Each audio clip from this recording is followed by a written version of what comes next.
একটা সময় তারা নিষিদ্ধ ছিল এবং তারপর ধীরে ধীরে তাদের যে এই প্রভাব প্রতিপত্তি বেড়ে যাওয়া, একটা প্রশ্ন তো বারবার সামনে চলে আসে যে পেছনে কে, কোথায় থেকে এই রসদটা তারা পাচ্ছে?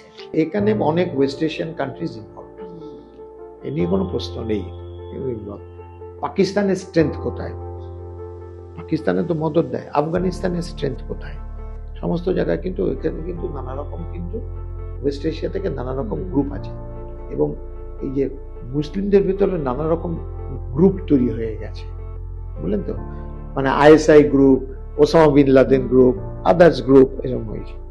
এখন জামাত 1941-এ এস্টাবলিশড হয়। জামাতের হিস্ট্রিটা হচ্ছে, এর মূল আমাদের মানে মানে আমি বলবো দোষী বা কালপিট হচ্ছে ব্রিটিশ।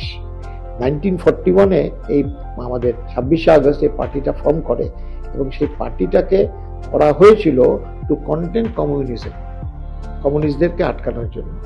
তারপরে এরা ছিল, এক্সিস্ট করেছিল, সংখ্যায় কম ছিল। তারপরে আইয়ুব খানের পিরিয়ডেও কিন্তু ব্যান্ড হয়েছিল।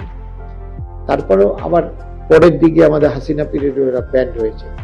কিন্তু কথা হচ্ছে যে এদেরকে কে মদত দিচ্ছে সেটাতে বলা খুব কঠিন, আমার পক্ষে বলা সম্ভব নয়।